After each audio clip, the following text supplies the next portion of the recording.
Hello everyone, welcome to Kapoor classes. तो आज हम पढ़ेंगे शुंगा डायनेस्टी के बारे में। तो इससे पुरानी वीडियोस में हमने मौर्य डायनेस्टी के बारे में पढ़ा और उसको कंप्लीट किया है। तो पोस्ट मौर्यन पीरियड की अगर हम बात करें तो मौर्यंस के बाद जो नेक्स्ट एम्पायर था वो था शुंगास का। तो आज हम शुंगा डायनेस्टी के बारे में पढ़ेंगे। ठीक है, तो स्टार्ट करते हैं आज का लेक्चर। और उससे पहले मैं आपको रिक्वेस्ट करती हूँ कि अगर आपको मेरी वीडियोस पसंद आती है तो प्लीज़ लाइक ज़रूर करना, चैनल को सब्सक्राइब करना और अपने फ्रेंड्स के साथ शेयर ज़रूर करना। तो स्टार्ट करते हैं हमारा आज का लेक्चर जो कि है शुंगा डायनेस्टी पे।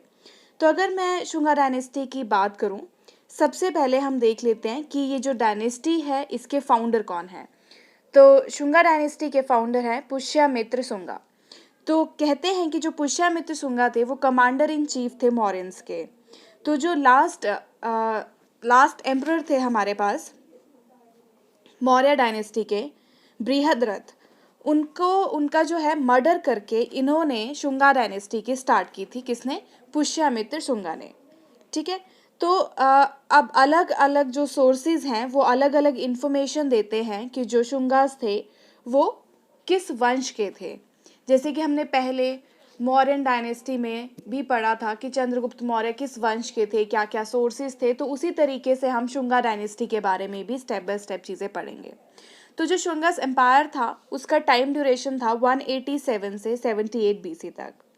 जो सबसे मेन काम शुंगा डायनेस्टी के टाइम पे हुए और जो इम्पॉर्टेंट चीज़ें हैं जो आपको पता होनी चाहिए, उसमें सबसे पहले इम्पॉर्टेंट चीज़ है फाउंडर कौन थे? पुष्यमित्र शुंगा। और इन्होंने जो काम किया था, दे रिवाइव्ड द ऑर्थोडॉक्स हिंदुइज्म। तो अशोका के टाइम पे क्या हुआ था, अशोका जो थे उन्होंने बौद्ध धर्म को धारण किया और उसके बाद जो है वो बुद्धिज्म का ही प्रचार करने लग गए थे, जिसकी वजह से कहीं ना कहीं हिंदुइज्म जो है वो थोड़ा पीछे रह गया था। तो इन्होंने रिवाइव किया था वो ऑर्थोडॉक्स हिंदुइज्म को दोबारा से। इसके अलावा उस टाइम पे इन्होंने 2 अश्वमेध यज्ञ कराए थे अंडर पातंजलि। अश्वमेध यज्ञ क्या होता है ये भी हम आगे अपने अभी जो है इसी वीडियो में कंप्लीट करेंगे। इसके अलावा जो शुंगा डायनेस्टी के फाउंडर थे पुष्यमित्र शुंगा, उनके बेटे थे अग्निमित्र। जो मालविका अग्निमित्र बुक में जिनका जो है वर्णन किया गया है, एज अ हीरो उनको दिखाया गया है, ये कालिदास ने ये बुक लिखी थी और कालिदास कब आए थे? गुप्ता पीरियड में। ये भी हम आगे डिस्कस करेंगे। तो अब अलग अलग सोर्सेज से हमें अलग अलग इंफॉर्मेशन मिलती है।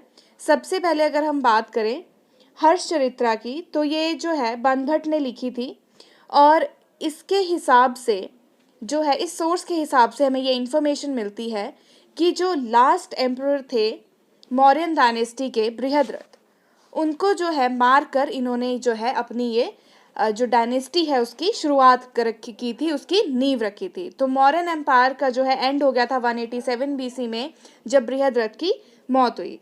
तो पहले से ही जो पुष्यमित्र शुंगा थे वो जानते थे कि अगर हम कैपेबिलिटी की बात करें तो जो बृहद्रथ है वो इतने कैपेबल एम्परर नहीं है और इंडिया में फॉरेन इन्वेजन्स भी हो सकते हैं। तो पहले से ही पुष्यमित्र जो है इन्होंने अपने साथ में लोगों को समझा रखा था कि जो बृहद्रथ हैं ये अच्छे राजा तो नहीं हैं और इनके राज में बहुत सारी जो है दिक्कतें आ सकती हैं। तो उन्होंने पहले से ही जो है सबका विश्वास जीत लिया था और सबको इस बात से मना लिया था कि बृहद्रथ जो है वो अच्छे राजा नहीं है। तो ऐसे ही एक दिन मौका देख के इन्होंने क्या किया, बृहद्रथ को साथ में लेके गए ट्रूप्स दिखाने के लिए और वहाँ पे धोखे से उनको मार दिया और खुद ही वहाँ के राजा बन गए। तो स्टार्टिंग में जब वो राजा बने, जैसे कि हमें पता है कि अशोका के टाइम पे भी पाटलिपुत्र इनकी कैपिटल थी, वैसे ही पाटलिपुत्र जो थी स्टार्टिंग के टाइम पे इनकी कैपिटल रही शुंगास की। नाउ बाद में क्या हुआ, धीरे धीरे जो थी वो कैपिटल चेंज हो गई और मॉडर्न डे जिसको हम विदिशा कहते हैं वो इनकी कैपिटल बन गई। ठीक है, इतना क्लियर है। तो अब वैसे अलग अलग स्टोरीज हैं। तो कहते हैं कि जो पुष्यमित्र थे इनको अशोक से बहुत ज़्यादा खुंदक थी क्योंकि वो बौद्ध धर्म को मानते थे और कहीं ना कहीं जो ब्राह्मण्स हैं वो थोड़ा पीछे रह गए थे। तो कहते हैं कि इन्होंने कसम खाई थी कि अशोका के जितने भी स्तूपा हैं, अशोका के जो है 84,000 स्तूपास थे, तो इन्होंने कसम खाई थी कि ये इन सबको डिस्ट्रॉय कर देंगे ताकि जो है बौद्ध धर्म जो है वो बिल्कुल ख़त्म हो जाए। और एक एक बुद्धिस्ट का इन्होंने कसम खाई थी कि ये सर काट देंगे। ठीक है, पर हो सकता है अब ये स्टेटमेंट भी कंट्रोवर्शियल है, हो सकता है ये सच हो या इसको भी एग्जैजरेट किया गया हो। तो मतलब पर इतना तो क्लियर है कि ये बुद्धिस्ट के फेवर में नहीं थे। अलग अलग सोर्सेज से हमें अलग अलग जो है ये इंफॉर्मेशन मिलती है। अब ओरिजिन की बात करते हैं। जैसे मैंने आपको बताया कि हर्षचरित्रा जो है एक सोर्स है जो हमें शुंगास के बारे में बताता है, ठीक है। महाभस्या है, उसके बाद कालिदास की जो है मालविका अग्निमित्र जो है ये उनकी बुक है जिसके थ्रू हमें शुंगास के बारे में पता चलता है। तो सबसे पहले अगर मैं बात करूं पुराण्स की, तो पुराण जो हैं वो डिस्क्राइब करते हैं कि जो पुष्यमित्र थे वो शुंगा फैमिली से थे। और पनिनी जो है ये चीज़ कनेक्ट करते हैं। जो पनिनी है वो बुक है, ठीक है, अष्टधाई बुक है ये पाणिनि की। कहते हैं ये बहुत ही कॉम्प्लिकेटेड वोकैबुलरी इसमें यूज़ की गई है। तो पनिनी जो है वहाँ से ये चीज़ कनेक्ट होती है कि जो शुंगा थे वो ब्रह्मा भारद्वाज गोत्र के थे। और जो कालिदास ने मालविका अग्निमित्र लिखी है उसमें ये बताया गया है जो अग्निमित्र थे, अग्निमित्र कौन थे? पुष्यमित्र शुंगा के बेटे, वो बेम्बिका फैमिली से थे और कश्यप गोत्र के थे। तो इन सब चीज़ों से जो एंड में कंक्लूजन निकलता है उससे ये बात तो क्लियर हो जाती है कि जो शुंगास थे वो ब्राह्मण्स थे। तो ये जो डायनेस्टी थी ये किस वंश की थी? ब्राह्मण्स की थी, ठीक है। तो पुष्यमित्र जो थे वो ब्राह्मण थे। इसके बाद जैसे मैंने आपको बताया कि जो चीज़ें उस टाइम पे हुई वो इम्पॉर्टेंट क्या क्या थी, तो इन्होंने फॉरेन इन्वेजन से प्रोटेक्ट किया नॉर्थ इंडिया को। तो इंडो ग्रीक जो है युद्ध भी हुआ उस टाइम पे।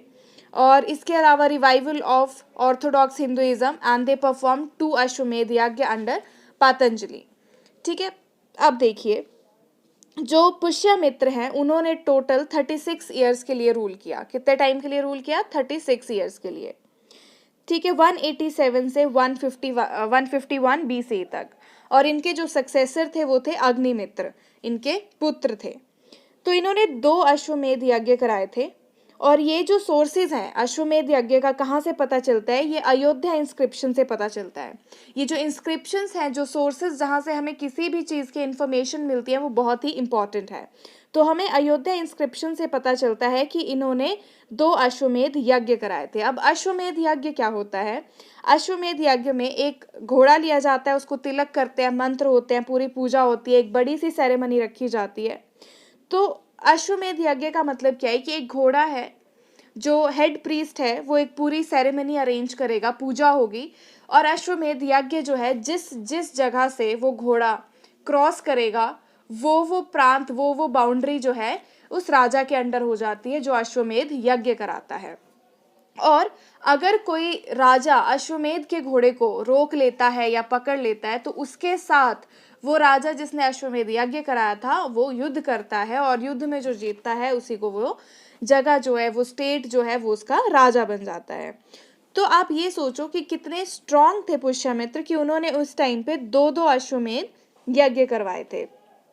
तो सबसे पहले इस टाइम पे जो इम्पोर्टेंट वॉर्स हुए थे वो एक तो इंडो ग्रीक वॉर हुआ था, और उसके अलावा दूसरा जो है एक और वॉर हुआ था वो था यज्ञसेन के साथ। तो यज्ञसेन जो थे विदर्भा के इंडिपेंडेंट किंगडम के राजा थे। और ये भी मानते हैं कि वो सेक्रेटरी जो थे उनके अब अगर हम बात करते हैं, वापस आते हैं थोड़ी सी स्टोरी पे बृहद्रथ की। तो बृहद्रथ के जो सेक्रेटरी थे वो यज्ञसेन के ब्रदर इन लॉ थे, ठीक है। तो अब क्या हुआ था, जो उनके सेक्रेटरी थे बृहद्रथ के वो उनकी साइड पे थे। तो बृहद्रथ को मारने के बाद जो पुष्यमित्र थे उन्होंने क्या किया था, जो उनके सेक्रेटरी थे यानी कि यज्ञसेन के ब्रदर इन लॉ थे उनको किडनैप कर लिया, उनको जो है अरेस्ट करके, मतलब वो सोच लो काल कोठरी में डाल दिया इस तरीके से। तो अब क्या हुआ, जब अश्वमेध यज्ञ का घोड़ा छोड़ा गया तो यज्ञसेन ने वो घोड़ा रोक लिया। अब उन्होंने क्या किया, वहां पे अग्निमित्र जो हैं वो गए युद्ध लड़ने। अग्निमित्र थे इनके बेटे पुष्यमित्र के। तो क्या हुआ, अग्निमित्र को वहां पर जो है किडनैप कर लिया, किसने? यज्ञसेन ने। तो अब यहाँ पे फिर इन दोनों के बीच जो है ये बातचीत हुई कि आप मेरे ब्रदर इन लॉ को छोड़ दो, मैं आपके बेटे को छोड़ देता हूँ। लेकिन क्योंकि शुंगास जो थे वो बहुत ही ज़्यादा स्ट्रांग थे तो वहाँ पे उन्होंने छोड़ा नहीं, लेकिन ज़रूर अपने बेटे को छुड़वा लिया। और वो जो युद्ध थे यज्ञसेन से जीत गया और विदर्भा भी उनके अंडर आ गया था। और जो यज्ञसेन थे उनकी कज़न थी मालविका, जिनकी बाद में जो है मालविका और अग्निमित्र की लव स्टोरी लिखी है बहुत सारी कंट्रोवर्सीज के साथ। किसने? कालिदास ने। उसके बारे में भी हम डिस्कस करेंगे। इसके अलावा सिंधु नदी के पास जो है उस टाइम इंडो ग्रीक लोग रहते थे, जिनको येमेंस भी कहते थे, तो उनके साथ भी युद्ध हुआ था। वो युद्ध भी जो है शुंगस जीत गए थे। और एक और चीज़ जो इम्पॉर्टेंट है आपको पता होनी चाहिए, इंडो ग्रीक जिनको यमन कहते थे, यमन ये जो लोग थे इन्होंने पहली बार इशू किए थे गोल्ड कॉइन्स। ठीक है, तो ये बहुत ज़्यादा इंपॉर्टेंट चीज़ें हैं। बाकी जो है अब ये जो हमने बात की अश्वमेध यज्ञ हुए थे, ये किसके अंडर हुए थे? पातंजलि के। ठीक है, पातंजलि के अंदर ये हुए थे। अब पहले से ही हमें पता है, इनके एक्सटेंट की बात कर लेते हैं कि किस तरह से एम्पायर एक्सटेंशन हुआ। तो अब ये चीज़ तो हमें पहले से ही पता है कि जो मौर्यन डायनेस्टी थी वो पहले ही बहुत दूर तक फैली हुई थी। तो इसमें हमारे पास अगर इनके एम्पायर की बात करें शुंगास की, लेकिन धीरे धीरे हमने ये भी अपने पुरानी वीडियोस में पढ़ा था कि अशोका की जब मृत्यु हो गई उसके बाद धीरे धीरे कुछ प्रांत थे जो अपने आप को इंडिपेंडेंट घोषित करते रहे। तो इनके एम्पायर में जो था पाटलिपुत्र, अयोध्या, विदिशा, ये तो थे ही। इसके अलावा ये भी माना जाता है, कुछ एक सोर्सेज के अकॉर्डिंग ये बताया गया है कि जालंधर और मतलब पंजाब के कुछ और एक ऐसी जगहें भी थी जो इनके ही एम्पायर में आती थी। तो ये एक मैप है जहां आप देख सकते हो, ये था शुंगा डायनेस्टी, जो ऑरेंज कलर में दिखाया गया है ये है शुंगा डायनेस्टी, शुंगास का एम्पायर कहाँ तक जो एक्सटेंड था, ये आप यहाँ पे देख सकते हैं। ठीक है, तो ये भी है उस टाइम जो पुष्यमित्र थे उन्होंने कुछ एक जगह पे साम्राज्यों में अपने वाइसराय भी रखे थे। और ये हमें सोर्स जो है वहीं से मिलता है जो लिखी गई है, ये मालविका अग्निमित्री। इसमें लिखा है कालिदास ने कि जो अग्निमित्र थे वो वाइसराय थे कहाँ के? विदिशा के। विदिशा जो है वहाँ की जो है उनकी सेकंड कैपिटल बन चुकी थी, पाटलिपुत्र के बाद विदिशा को, जिसको उन्होंने अपनी कैपिटल घोषित कर दिया था। तो ये रहा शुंगा डायनेस्टी के बारे में। इसके बाद उनका आर्ट, कल्चर, एडमिनिस्ट्रेशन कैसा था, ये हम अपने आने वाली नेक्स्ट वीडियोस में डिस्कस करेंगे। आई होप आपको आज का जो लेक्चर है वो पसंद आया होगा, आज की वीडियो आपको अच्छी लगी होगी। और आगे जानने के लिए कि शुंगास जो है वो धीरे धीरे कैसे वो वीक होते रहे और क्यों सिर्फ 10 एम्परर्स तक ही उनका साम्राज्य चला, और शुंगास के बाद कौन सी डायनेस्टी थी जो सामने आई जिन्होंने अपनी नींव रखी, वो सब हम अपने आने वाले वीडियोस में डिस्कस करेंगे। तो आप मेरे चैनल को सब्सक्राइब ज़रूर करना ताकि आपको आने वाले नए वीडियोस का अपडेट मिलता रहे। Thank you so much and have a good day.